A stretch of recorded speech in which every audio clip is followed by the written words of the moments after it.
नमस्कार दोस्तों, स्वागत है अपने YouTube channel top trending GK में। दोस्तों, रेलवे एग्जाम जो 2024 में हुए हैं, जिसमें आपके RRB technician, RRB JE, ALP, NTPC, purely यहाँ पर एनसीईआरटी से डायरेक्टली सवाल पूछे गए हैं। तो जो चैप्टर है गति, इस गति के चैप्टर से लगभग 50 के आसपास सवाल जो 2024 में पूछे गए हैं, वो इस वीडियो में अपन कवर करने वाले हैं। मैक्सिमम यहाँ पर आपको कंसेप्ट और न्यूमेरिकल के सवाल देखने को मिलने वाले हैं, तो एंड तक बने रहना। सारे सवाल अपन एक एक करके देखेंगे। टेक्नीशियन, एएलपी, जेई और एनटीपीसी 2024 में पूछे गए हैं। ये कहां से अपन कवर कर रहे हैं? टेक्स्ट बुक की सामान्य विज्ञान की इस स्मार्ट बुक से, जिसमें आपके 4000 पीवाईक्यू के क्वेश्चंस हैं। इसमें 2024 के एग्जाम के क्वेश्चंस भी इंक्लूड हैं। और स्मार्ट यहाँ पर ये बुक है क्योंकि स्मार्ट आंसर की है और प्रत्येक सवाल का एक्सप्लेनेशन इंक्लूड है, जो इस वीडियो में आपको भी देखने को मिल जाएगा। तो ये आप विशेष सूची देख सकते हो। इनमें से अपन जो मोशन गति वाला है 25 नंबर, इसको कवर करते हैं। वैसे इसमें 2024 के अतिरिक्त 2018 से 24 तक जितने भी एग्जाम्स हुए हैं, 138 क्वेश्चन है गति के, लेकिन 2024 के लगभग यहाँ पर 50 के आसपास सवाल है, वो इस वीडियो में अपन डिस्कस करने वाले हैं। तो चलिए एंड तक बने रहेगा। बाकी ये बुक आप अपने फ्लिपकार्ट या अमेजन से बाई कर सकते हो। हिंदी और इंग्लिश दोनों में अवेलेबल है। लिंक डिस्क्रिप्शन बॉक्स में आपको मिल जाएगी। रही बात प्रैक्टिस की, तो वो आप text book pass pro join करके आज से ही कर सकते हो, जिसमें 2024, 2025 और इससे पहले के जितने भी पेपर हो चुके रेलवे के, उनके पीवाईक्यू आपको चैप्टर वाइज हैं। बाकी यहाँ पर सेक्शन मॉक वगैरह सारा कुछ मिल जाएगा। एक ही पास प्रो में रेलवे के सारे एग्जाम्स कवर हो जाएंगे। चाहे ग्रुप डी की कर रहे हो, एनटीपीसी कर रहे हो, एएलपी की कर रहे हो, टीटीजी के कूपन कोड यूज कर लेना, मैक्सिमम डिस्काउंट मिल जाएगा। पास प्रो मैक्स लेंगे, स्टडी नोट्स भी आपको देखने को मिल जाएगी। सभी के लिंक डिस्क्रिप्शन बॉक्स में है। चलिए पहला सवाल देखते हैं, जो एनटीपीसी 2024 में आ रखा है। यदि 2 न्यूटन का बल m1 द्रव्यमान को 8 मीटर पर सेकंड का त्वरण और m2 द्रव्यमान को 15 मीटर पर सेकंड का त्वरण देता है, दोनों द्रव्यमानों को एक साथ बांधने पर कुल द्रव्यमान क्या होगा? तो आपको द्रव्यमान यहां से निकालना है। 2 वैल्यू दे रखी है, एक बल की वैल्यू दे रखी है, त्वरण की वैल्यू दे रखी है। तो बिल्कुल इजी सवाल है। देखिए, आपका बल क्या होता है? F बराबर ma होता है। और पहले केस में आपका F कितना है? दोनों ही केस में 2 न्यूटन का बल लगा रहे हैं आप। 2 न्यूटन का बल लगा रहे हैं, तो F के स्थान पर आपका 2 हो जाएगा।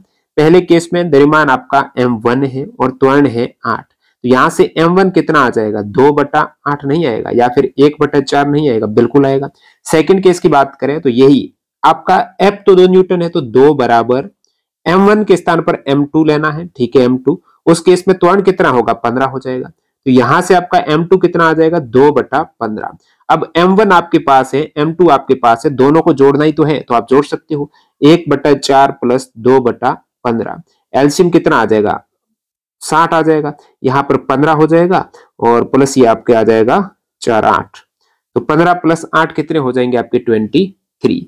तो यहाँ पर 23/60 आपका ऑप्शन कौन सा है? ए करेक्ट है। दोनों का संयुक्त द्रव्यमान जब m1 प्लस आपने m2 किया। चलिए अगला सवाल देखते हैं। जब हम किसी बस में ड्राइवर की ओर मुंह करके खड़े होते हैं और बस अचानक सीधी चलना शुरू करती है, तो हम गिरने लगते हैं। कहां पर गिरेंगे? आप ड्राइवर की साइड, ड्राइवर की ओर मुंह करके खड़े होते हैं, यानी ड्राइवर की ओर आपका मुंह आगे की साइड है और बस भी यहां पर क्या है? अचानक सीधी चलना, आगे की डायरेक्शन में चलना स्टार्ट होगी। अब जड़त्व का नियम क्या कहता है? जब तक आप स्थिर हो तो स्थिर रहेंगे। जब बस रुकी हुई है तो आप रुकी हुई पोजीशन में रहना चाहते हो, लेकिन अचानक बस क्या है? स्टार्ट होती है, तो आप तो अब आगे की तरफ स्टार्ट होगी तो बस आगे जाएगी, लेकिन आप चाहते हो पीछे बना रहना, क्योंकि स्थिर पोजीशन में रहना चाहते हो। तो आप किस साइड धक्का अनुभव करेंगे? आप पीछे की साइड। पीछे की साइड का मतलब क्या हो गया? यहाँ पर डी विकल्प करेक्ट होगा, 2 नंबर का। तो 2 नंबर का डी है, पीछे की साइड। आगे की साइड कब करते? बस अचानक ब्रेक लगाती उस केस में। जैसे आप बस के साथ गतिशील थे, तो आप गतिशील बनना चाहते थे। जड़त्व का नियम यही कहता है, जब तक बाह्य बल न लगे। जैसे ही ब्रेक लगा, आप तो आगे बढ़ना चाहते हो, लेकिन ब्रेक लगा तो आपको वहां पर रोक दिया, तो आप आगे की डायरेक्शन में क्या है? झुक जाएंगी। तो बस अचानक सीधी चलना स्टार्ट करेंगे तो आप पीछे की डायरेक्शन में, और बस अचानक ब्रेक लगाए तो आप आगे की डायरेक्शन में आ जाएंगे। तो यहां पर विकल्प बी, डी करेक्ट है आपका। एक पिंड विराम अवस्था से गिरना शुरू करता है और 2 सेकंड में जमीन पर पहुंच जाता है। अब विराम अवस्था से गिरना शुरू किया, मतलब उसकी इनिशियल वेलोसिटी होती है, जैसे आप यू कहते हो, वो 0 मीटर पर सेकंड। 2 सेकंड में जमीन पर पहुंच गया है। टी आपका 2 सेकंड का समय लगा है।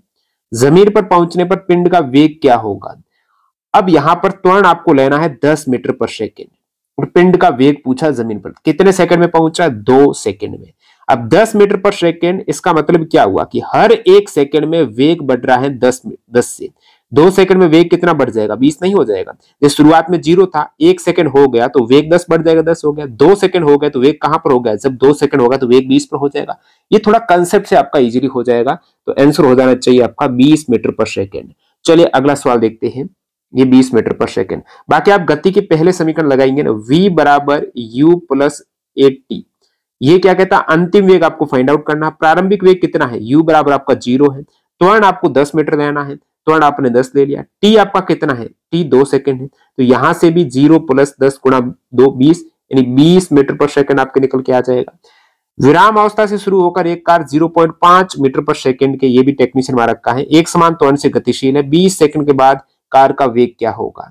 अब कार का त्वरण है 0.5 मीटर पर सेकंड, हर एक सेकंड में कार का वेग बढ़ रहा है 0.5 से। u बराबर कितना है? विराम अवस्था में आपका 0 हो जाएगा, a आपका 0.5 है। 20 सेकंड बाद t बराबर 20 सेकंड आपको लेना है, तो वही गति का पहला समीकरण है v बराबर u प्लस 80, जहां पर v आपका शुरुआती अंतिम वेग क्या है, वही तो पूछा है कि लास्ट में कितना वेग है, वो फाइंड आउट करना है। u आपका कितना है? प्रारंभिक वेग। विराम अवस्था का मतलब है वो स्थिर अवस्था में 0 से स्टार्ट हुई है। a आपको 0.5 और t आपका 20 है। ध्यान देना सभी SI में, बिल्कुल SI में है। अब 0.5 गुणा 20 यानी 20 का आधा करना, 20 का आधा कितना हो जाएगा? 10 हो जाएगा, तो चौथे का बी करेक्ट है। अगला देख लेते हैं। अब ये सवाल कैंडिडेट कितना इजी सवाल है, देखते हैं कैंडिडेट सही कर रहे हैं या गलत कर रहे हैं। जैसे चौथा सवाल देख, ये तीसरे का, फिर चौथे का, ये इमेज थोड़ी कट हो गई। तीसरे का डी करेक्ट किया है 54% ने, और 42 सेकंड में टाइम टू आंसर, आपको सवाल को 42 सेकंड में करना है, और स्किप किया है 39% में, और बाकी जो परसेंटेज है यहाँ पर नहीं हो रहे पूरे कैलकुलेट, तो वो गलत किया होगा। तो ये टाइम टू आंसर है, ये कैंडिडेट कितने समय में आंसर कर रहे हैं। आंसर तो निकालना आसान है, लेकिन टाइम पर आंसर निकालना आपकी इंपॉर्टेंट है। वो तीसरे की बात कर रहे थे, ठीक है। अब बात करते हैं अपन पांचवे की। रॉकेट के संरक्षण के सिद्धांत पर कार्य करता है। रॉकेट किसके संरक्षण के सिद्धांत पर कार्य करता है? तो इसमें आपका आंसर हो जाएगा पांचवे का। रॉकेट की बात करें तो ये आपके संवेग संरक्षण का सिद्धांत इसमें रहता है, तो हालांकि इसमें संवेग नहीं दे रखा है, तो यहां पर आवेग आप करेक्ट करेंगे। संवेग संरक्षण को ही आप आवेग बोलते हो, सॉरी संवेग में परिवर्तन को ही आप आवेग बोलते हो, यानी डेल्टा पी है ना, ये आपका आवेग होता है। संवेग की बात करें, सहती गुणा वेग यानी द्रव्यमान गुणा वेग है, वो संवेग होता है। और जब आप आवेग की बात करेंगे, जे आवेग की बात करेंगे, तो ये बल गुणा समय हो जाएगा। बल गुणा समय, जैसे आप कह सकते हो संवेग में परिवर्तन, ये डेल्टा पी हो जाएगा। तो आवेग क्या होता है? किसी वस्तु के संवेग में परिवर्तन को दर्शाता है। कहने का मतलब P बराबर आपके एम वी होता है, तो डेल्टा P क्या होगा? एम वी माइनस यू, यानी वेग में जो परिवर्तन हो रहा है वही आपका संवेग है। तो रॉकेट भी इसके परिवर्तन का हो जाएगा। किसी वस्तु के संवेग परिवर्तन की दर उस पर लगे असंतुलित बल के समानुपाती होती है और बल की दिशा में होती है। ये नियम किस रूप में जाना जाता है? ये न्यूटन की गति का दूसरा नियम है। न्यूटन की गति का दूसरा नियम यही आपके F बराबर एम ए आप कहते हो। जैसे या कहां से? तो ये कह सकते हो किसी वस्तु में संवेग परिवर्तन की दर, यानी ये संवेग में जो परिवर्तन हो रहा है उसकी दर, ये किसके बराबर होती है? उस पर आरोपित बल के बराबर होती है। अब संवेग में परिवर्तन कहां से हो गया? एम वी माइनस यू बटा टी।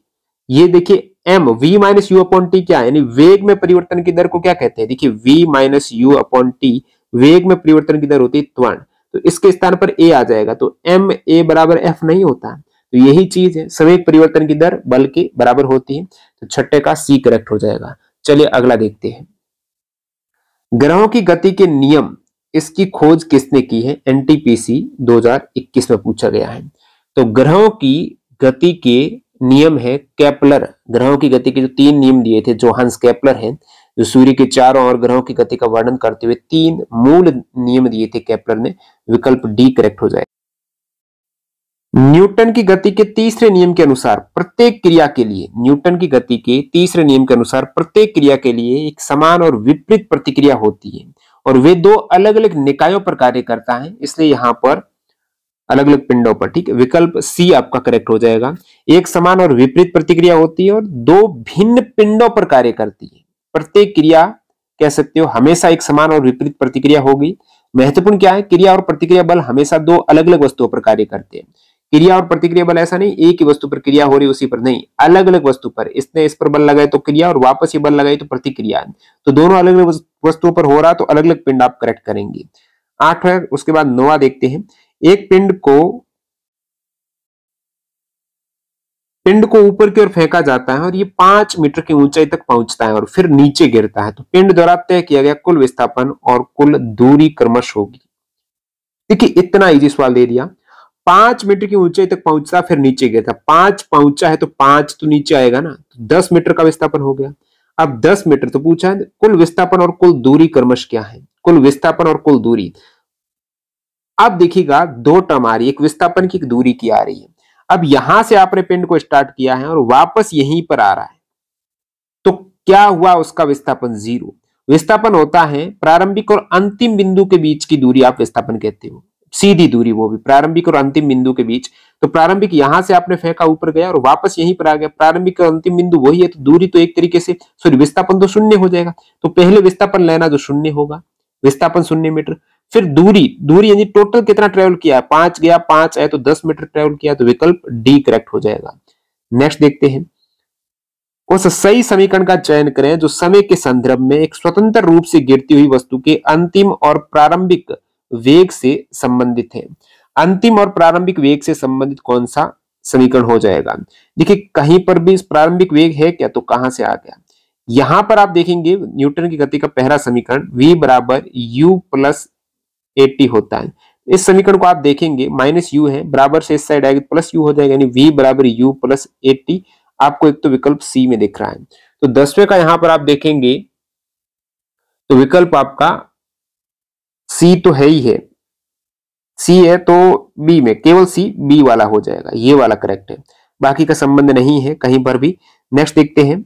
ये v बराबर ut प्लस हाफ 80 स्क्वायर होता है, दूसरा समीकरण इन्होंने गलत दे दिया।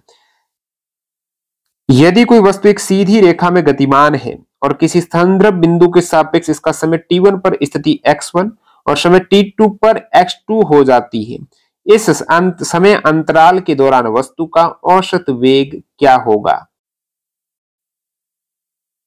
औसत वेग की बात करें वो होता है कुल विस्थापन बटा कुल समय। कुल विस्थापन कितना है, तो विस्थापन पहले x1 पर था, इसका समय t1 पर स्थिति x1 पर थी। अब t2 पर देखिए समय t1 से t2 गया और पहले स्थिति x1 थी वो x2 हो गई, तो x2 माइनस x1 करेंगे, यानी लास्ट जो अधिक दूरी माइनस प्रारंभिक दूरी, ये x2 माइनस x1 करेंगे तो कुल आपका विस्थापन आ जाएगा। और कुल समय कितना है, तो कुल समय आपका t2 माइनस t1 हो जाएगा, तो x2 माइनस x1 बट्टा t2 माइनस t1 विकल्प डी करेक्ट है। 10 मीटर पर सेकंड के प्रारंभिक वेग से एक वस्तु को ऊर्ध्वाधर ऊपर की ओर फेंका जाता है। वस्तु द्वारा प्राप्त अधिकतम ऊंचाई क्या है। अब देखिए वस्तु जब अधिकतम ऊंचाई पर जाएगी तो वो रुक जाएगी, उसके बाद ऊपर नहीं जा पाएगी, अधिकतम ऊंचाई पर जैसे ही जाएगी वो रुक जाएगी, यानी अंतिम वेग उसका हो जाएगा 0 मीटर पर सेकेंड। प्रारंभिक वेग u बराबर कितना है 10 मीटर पर सेकेंड, ठीक है। और एक स्थान पर आप g लेंगे यहां पर, क्योंकि गुरुत्वीय त्वरण है ना वो नीचे की डायरेक्शन रहता, आप ऊपर फेंक रहे हो, तो g बराबर माइनस 10 मीटर पर सेकेंड स्क्वायर आपको त्वरण है। इतना वेग आपका कम होता जाएगा हर एक सेकेंड में, ठीक है। अब यहां पर आपको टाइम नहीं दिया है और पूछा वस्तु का अधिकतम ऊंचाई क्या। सेकेंड समीकरण आप देखेंगे ना s बराबर ut प्लस हाफ 80 स्क्वायर है, ये ऊंचाई से निकलता है लेकिन टाइम जरूरी है। अब थर्ड समीकरण आप न्यूटन की गति का तीसरा समीकरण आप देखेंगे तो v स्क्वायर बराबर u स्क्वायर प्लस 2as होता है। यहां से आपके v स्क्वायर आप क्या कहेंगे 0 हो गया, भाई v 0 है, u स्क्वायर इन 10 का स्क्वायर कितना हो जाएगा 100 प्लस 2as। अब देखिएगा एक स्थान पर g माइनस में लेना है तो ये माइनस 2 गुणा 10 गुणा s, तो यहां से आप देख सकते हो 2 गुणा 10 गुणा s इस साइड आ जाएगा तो ये प्लस का हो जाएगा और बराबर में 100 है, तो आप कह सकते हो s बराबर 100 बटा 2 गुणा 10, तो ये आपका आ जाएगा 5।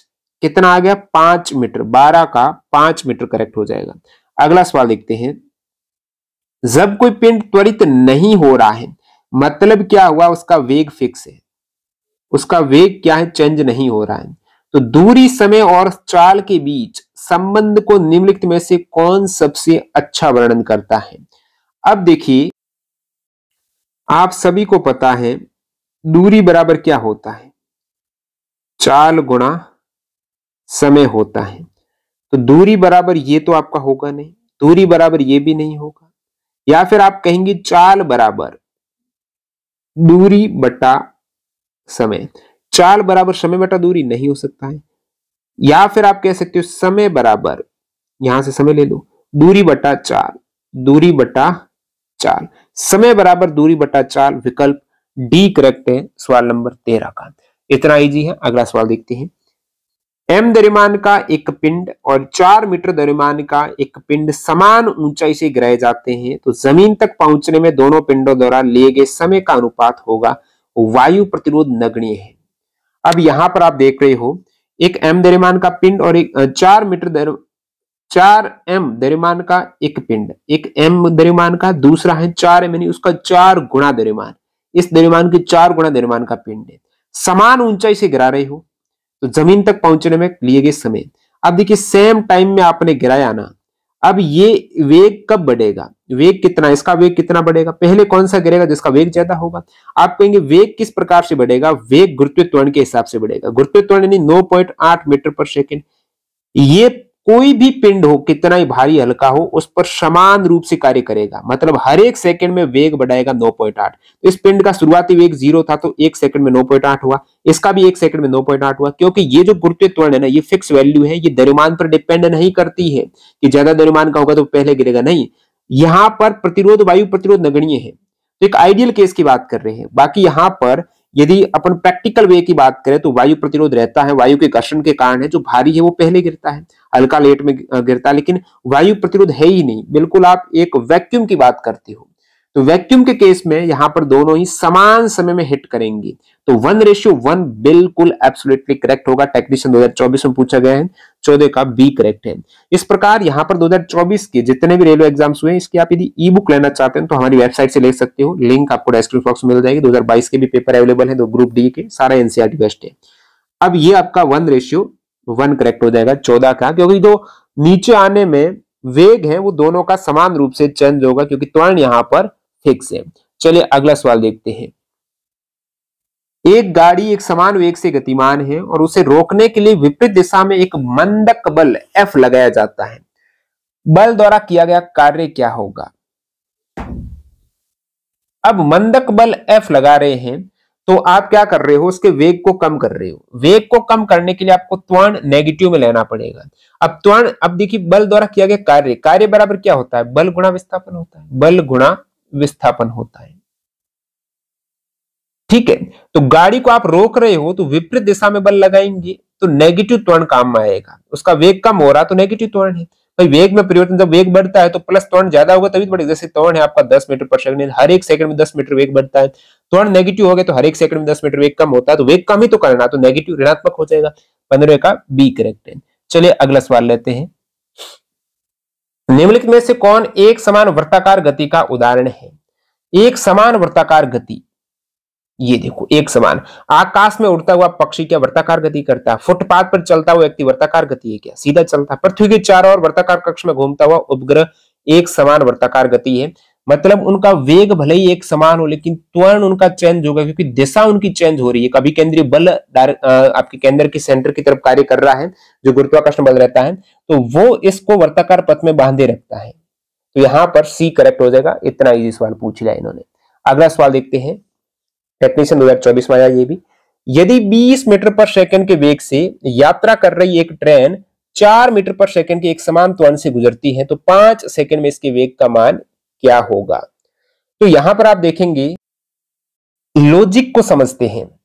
अब ट्रेन है, जो शुरुआती स्पीड इनकी है वो 20 मीटर पर सेकंड है और त्वरण उसका है 4 मीटर पर सेकंड। अब त्वरण 4 मीटर पर सेकंड, त्वरण का मतलब है कि वेग एक सेकंड में कितना बढ़ रहा है? वेग एक सेकंड में 4 का बढ़ रहा है, 2 सेकंड में 8 का बढ़ेगा, 3 सेकंड में 12 का, और 4 सेकंड में, सॉरी 5 सेकंड में इसके वेग का मान 5 सेकंड में कितना बढ़ेगा? 5 गुणा 4 कर दो, 1 सेकंड में 4 बढ़ रहा है तो 5 सेकंड में 20 बढ़ जाएगा।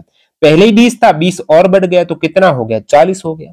नेक्स्ट देखते हैं, निम्नलिखित में से कौन सा दिए गए समय अंतराल में प्रारंभिक वेग u और अंतिम वेग v के साथ कण का औसत वेग क्या होगा?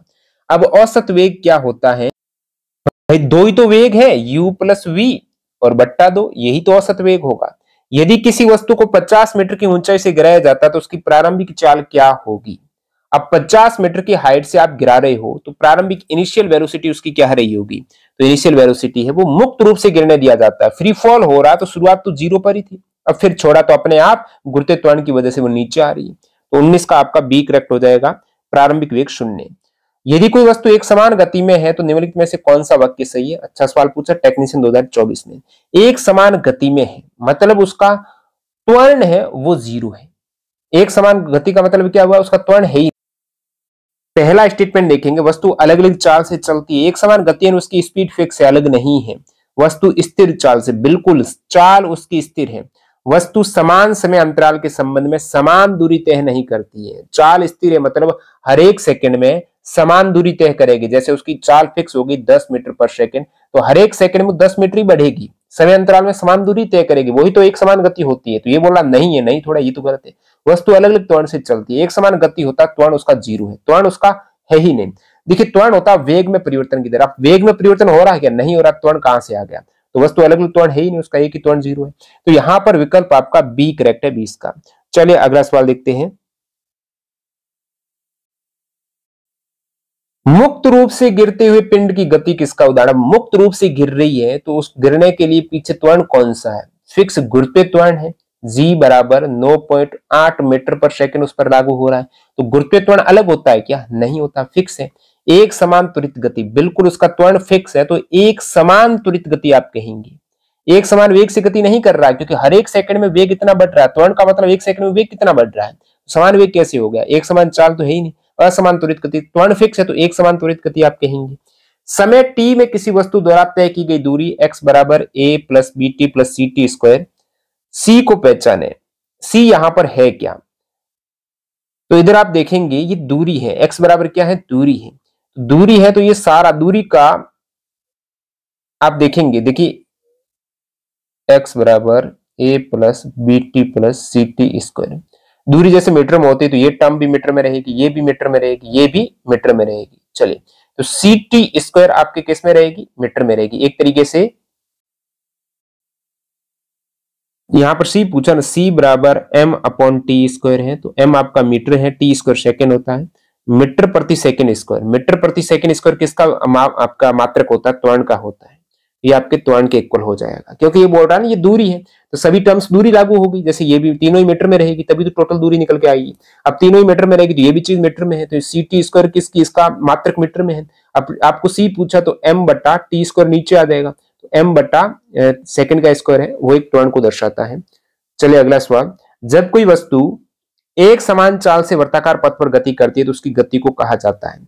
एक समान चाल से वर्ताकार पथ पर गति होती है ना, एक समान वर्तीय गति, अर्धगोले के अनुदिश गति, एक सीधी रेखा के अनुदिश रेखीय गति। कितना इजी सवाल है भाई, हर कोई इसको एक शब्द से ही, टर्म से ही पता कर लेगा कि ऑप्शन ए करेक्ट होगा 23 का। चलिए अगला देखते हैं। 60 मीटर लंबे पुल में उमा तैरती है, वह 1 मिनट में एक छोर से दूसरे छोर तक और उसी सीधे रास्ते से वापस तैरकर 120 मीटर की दूरी तय करती है। उमा का औसत वेग क्या होगा? अब 24 का आप देखेंगे तो उमा का औसत वेग होगा 0। क्यों? क्योंकि औसत वेग डिपेंड करता है विस्थापन पर। औसत वेग है, औसत वेग, कुल विस्थापन कितना है और कुल समय कितना लिया है, कुल समय कितना लिया है। अब कुल विस्थापन का मतलब क्या हुआ कि अंतिम और प्रारंभिक बिंदु के बीच की दूरी। अब 60 मीटर लंबा पुल है तो उमा ने यहां से तैरना स्टार्ट किया, ये पूरी दूरी 60 मीटर है। एक छोर से गई दूसरे छोर तक और उसी सीधे रास्ते से वापस आ गई, यानी 60 गई 60 वापस आई, 120 मीटर की दूरी तय की, लेकिन विस्थापन तो 0 है। तो कुल विस्थापन 0, कुल समय भले ही उनको कितना ही लगे, कुल समय 1 मिनट में एक छोर से दूसरे और उसी सीधे रास्ते से वापस आ गई, 60 सेकंड भले ही लगे, लेकिन यहां पर आपका औसत वेग 0 हो जाएगा। औसत वेग क्या होगा? 0, क्योंकि कुल विस्थापन 0 है। चलिए अगला सवाल देखते हैं कि ऐसी स्थिति पर विचार करें जहां एक व्यक्ति कार में बैठा है और एक सीधी रेखा में एक समान वेग से गाड़ी चला रहा है। अब कार सीधी चल रही है इस प्रकार से, ठीक है।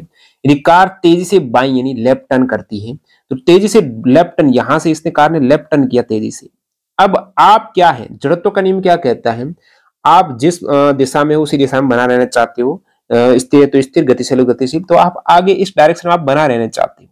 लेकिन हुआ क्या, कार ने आपको ऐसे धकेला इस प्रकार, तो आप इस डायरेक्शन में, जैसे आप यहां पर आ गए तो आप ये राइट साइड में, दाएं साइड में आप बल अनुभव करेंगे। किस दिशा में धक्का लगेगा आपको, यहां पर है तो आपको सीधा रेखा बनने के लिए इस डायरेक्शन में जो आपकी राइट साइड होगी यहां से, तो दाईं ओर आपका करेक्ट हो जाएगा। विराम अवस्था से प्रारंभ करते हुए राजू अपनी साइकिल से 1 मिनट में 24 मीटर पर सेकंड का वेग प्राप्त करता है।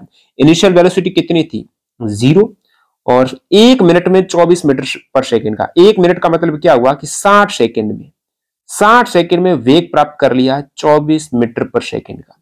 साइकिल का त्वरण क्या है, अब ये आपका वेग हो गया अंतिम।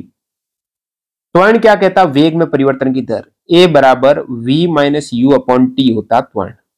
v कितना है, v आपका 24 हो चुका है अंतिम वेग, u कितना है 0, t आपको 60 का समय लगा है, यानी 24/60 आप करेंगे। अब 24/60, तो यहां से कौन सा आंसर आपका करेक्ट हो जाएगा, जैसे यहां पर आपका भाग जा रहा है 6 का, 4 बार जा रहा है, ऐसे कर लो आप, ये 24/6 गुणा 10 कर लो आप, तो ये कितनी बार भाग गया, 4 बार, यानी 4/10 कितना होता है 0.4, 4 में 10 का भाग देंगे 0.4 मीटर पर सेकेंड स्क्वायर। ये त्वरण आ जाएगा 26 का सी करेक्ट है। अगला सवाल देखते हैं।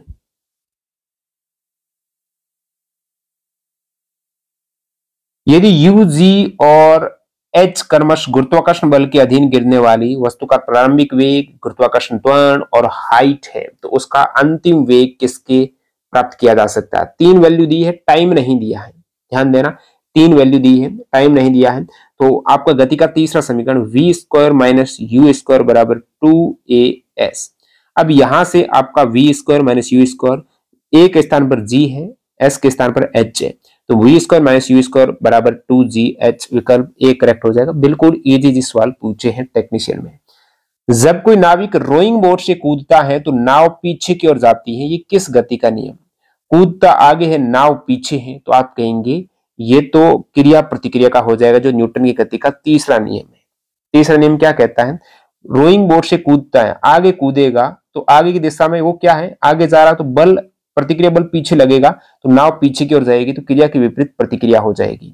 यदि एक सीधी सड़क पर चल रही कार समान समय अंतराल में असमान मात्रा में अपनी गति बढ़ाती है, तो कार किस गति से चल रही है, समान समय अंतराल में असमान मात्रा में अपनी गति बढ़ाती है, तो कार का त्वरण क्या है, फिक्स नहीं है, असमान त्वरण आप कहेंगे।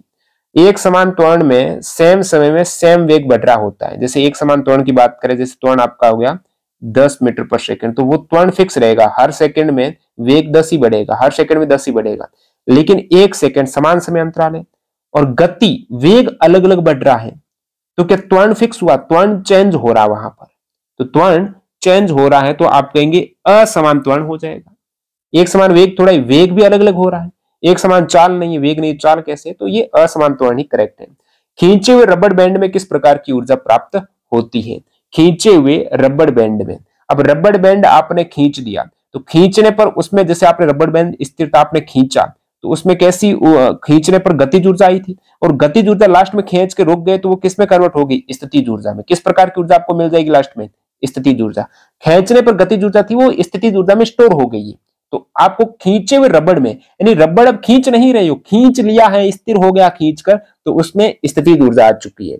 नेक्स्ट देखते हैं, द्रव्यमान m की एक वस्तु वेग v से गतिमान है, तो उसका संवेग क्या होगा। संवेग होता है सहती गुणा वेग, सहती यानी द्रव्यमान गुणा वेग होता है, p बराबर mv होता है। इतना इजी सवाल है। 0.5 किलोग्राम द्रव्यमान की एक गेंद 6 मीटर पर सेकंड के एक समान वेग से गतिमान है। गेंद की गतिज ऊर्जा, गतिज ऊर्जा काइनेटिक एनर्जी होती है हाफ mv स्क्वायर, तो हाफ m कितना है 0.5 किलोग्राम है, सभी ऐसा यूनिट होनी चाहिए। v स्क्वायर यानी 6 का स्क्वायर होता है 36 होता है। अब इसको आप ऐसे कर सकते हो, जैसे कि 0.5 का मतलब क्या हो गया, 0.5 का मतलब आधा, 1/2 हो जाएगा, ठीक है। तो इसको ऐसे ले सकते हो, 0.5 यानी 1/2 यानी 36/4, 36/4 कितना हो जाएगा, 9 हो जाएगा, तो 9 जूल करेक्ट हो जाएगा। 32 का ए करेक्ट है। चलिए अगला देखते हैं। किसी वस्तु की प्रारंभिक से अंतिम स्थिति तक मापी गई सबसे छोटी दूरी को क्या कहते हैं। प्रारंभिक और अंतिम स्थिति, जैसे कि कोई वस्तु ऐसे गई, पहले ए पर गई जैसे यहाँ पर 6 मीटर गई, फिर बी पर आई और बी से सी पर गई जैसे यहाँ पर 4 मीटर गई है, तो दूरी 6 और 4 कितनी है, 10 है। लेकिन प्रारंभिक और अंतिम स्थिति तक मापी गई सबसे छोटी दूरी है, ये विस्थापन होती है, ये विस्थापन होती है, तो डी करेक्ट करेंगे सबसे छोटी दूरी को। अब दूरी को त्वरण वेग, दूरी को तो विस्थापन कहते हैं, कितना भाई सवाल भाई घुमा ही नहीं सकी, दूरी दे देते ऑप्शन में, दूरी दे देते विस्थापन, यहाँ पर चाल वेग देने की कहां जरूरत थी। चलिए नेक्स्ट देखते हैं। एक सीधी राह पर चलती हुई कार धीमी होकर रुक जाती है, कार किस प्रकार की गति कर रही है। अब एक सीधी रेखा राह पर चलती कार धीमी होकर रुक रही है, तो एक समान गति, भाई रुक रही तो वेग कम हो रहा, तो एक समान कैसी हो गई, असमान गति, वृत्ताकार गति थोड़ी कर रही है, आवर्ती गति, आवर्ती भी नहीं है, यानी कम ज्यादा थोड़ी हो रही, असमान गति हो जाएगी। 34 का बी करेक्ट है, एएलपी 2024 में आया हुआ सवाल है। एक कार की चाल 5 सेकंड में 40 मीटर पर सेकंड से घटकर 20 मीटर पर सेकंड हो जाती है, तो कार का त्वरण है, त्वरण नेगेटिव में लेना पड़ेगा क्योंकि स्पीड कम हो रही है, कार की चाल 5 सेकंड में, तो त्वरण होता है वेग में परिवर्तन, v minus u upon T होता है। अब v होता अंतिम वेग कितना हो गया, 20 हो गया, प्रारंभिक वेग कितना था, 40 था, कितना समय लगा, 5 सेकंड का लगा, तो 20 माइनस 40 कितना हो गया, माइनस 20 अपॉन 5, और माइनस 20 अपॉन 5 माइनस 4 मीटर पर सेकंड स्क्वायर हो जाएगा। तो नेक्स्ट देखते हैं यहाँ पर, निम्नलिखित में से किस उदाहरण द्वारा एक समान वर्ताकार गति का वर्णन किया जाता है। एक समान वर्ताकार गति, तो आकाश से गिरती हुई वर्षा की बूंद, एक समान वर्ताकार गति कहां दिख रही है आपको, सीधी सड़क पर चलती कार, एक पेड़ से दूसरे पेड़ पर कूदता बंदर, घड़ी की सुइयों की गति है, सुई घड़ी की इस प्रकार से वर्ताकार गति में रहेगी, समान समय में समान दूरी तय करेगी। न्यूटन के दूसरे नियम की सबसे उपयुक्त परिभाषा कौन सी है। न्यूटन का दूसरा नियम आप देखेंगे, उसकी उपयुक्त परिभाषा आपको पूछी है, यानी यहाँ पर F बराबर m में संवेग में परिवर्तन की दर लगाए गए बल के बराबर होती है, उसका आपको पूछा है। तो करेक्ट आंसर यहाँ पर आपका किसी वस्तु का त्वरण वस्तु के द्रव्यमान और लगाए गए बल की मात्रा पर निर्भर करता है, तो F बराबर m a होता है, तो a बराबर F अपॉन m है, तो किसी वस्तु का त्वरण वस्तु के द्रव्यमान m और बल पर निर्भर करता है, ये सही स्टेटमेंट है। विराम में स्थित वस्तु विराम में ही होगी और गतिमान वस्तु समान चाल और सीधी रेखा में गतिमान रहेगी जब तक बाह्य बल, ये तो न्यूटन की गति का पहला समीकरण है। आपको पूछा दूसरा नियम, पहला नियम ये तो स्थिर है तो स्थिर, गतिशील है तो गतिशील, जब तक उस पर एक्सटर्नल फोर्स ना हो, ये जड़त्व का नियम है। जब भी कोई वस्तु दूसरी वस्तु पर बल लगाती है, दूसरी वस्तु समान और विपरीत बल लगाती है, तीसरा नियम है क्रिया प्रतिक्रिया का, तो बी यहाँ पर आपका करेक्ट हो जाएगा। डी है किसी स्प्रिंग को किसी दूरी तक फैलाने या संपीड़ित करने के लिए आवश्यक बल उस दूरी के समानुपाती होता है, ये जेई में पूछा गया है। किसी दिए गए समय अंतराल में किसी पिंड का औसत वेग प्रारंभिक वेग और अंतिम वेग के समानांतर माध्य द्वारा दिया जा सकता है जब पिंड गतिमान है। अब देखिए औसत वेग होता है जैसे अंतिम वेग प्लस प्रारंभिक वेग बट्टा 2 होता है। अब यहां पर एक समान त्वरण के साथ पिंड गतिमान है, एक समान त्वरण, असमान त्वरण, एक समान चाल से, अब एक समान चाल से और एक समान वेग से, तो कौन सा करेक्ट हो।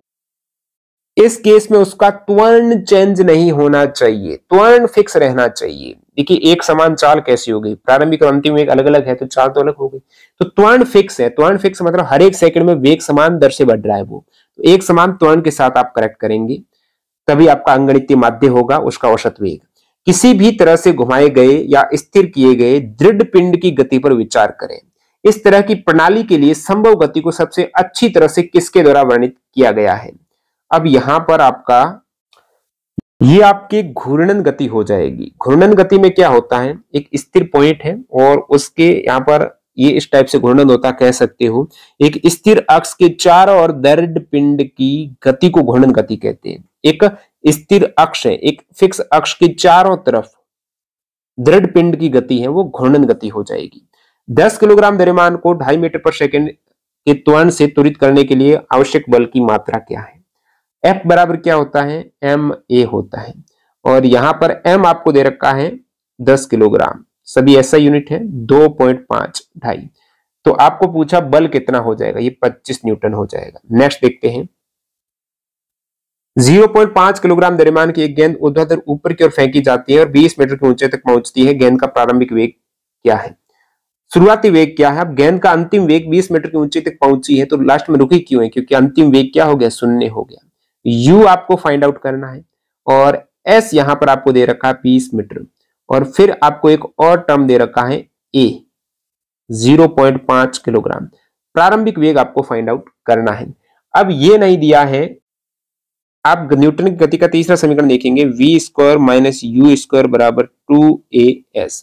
यहां से v कितना है, v 0 है, u स्क्वायर आपको फाइंड आउट करना है और a आपका, अब न्यूटन आपके छोड़ी गुरुत्वीय त्वरण के विरुद्ध आप ऊपर जा रहे हो तो माइनस पे लेना पड़ेगा, तो माइनस आप 10 ले लेता हूं एक बार में, और s कितना दे रखा है, हाइट कितनी है 20 दे रखी है, तो यहां से आपका क्या हो जाएगा, माइनस यू स्क्वायर बराबर ये कितना हो गया आपके 20 और 20 400 हो गया, ये भी माइनस में है, तो यू स्क्वायर बराबर 400 कह सकते हो, u बराबर कितना हो जाएगा, u बराबर 20 हो जाएगा। तो यही इनिशियल वेलोसिटी आपको पूछी है, 41 का ए करेक्ट है, 20 हो जाएगा। चलिए अगला देखते हैं। जब कोई मोटर कार तेज चाल से तीव्र मोड़ लेती है तो हम एक तरफ फेंके जाने लगते हैं, ये उदाहरण किस गति का है, न्यूटन की गति का पहला नियम, जड़त्व का नियम। मोटर कार तेज चाल से तीव्र गति में मोड़ लेती है, आप स्थिर उसी दिशा में या फिर उसी स्थिर अवस्था में रहना चाहते हो, लेकिन बाह्य बल आपको यहाँ पर आपकी दिशा या फिर वेग चेंज कर रहा है आपकी स्थिति को, तो प्रथम नियम हो जाएगा, गति का पहला समीकरण है जड़त्व का हो जाएगा। चलिए अगला देखते हैं।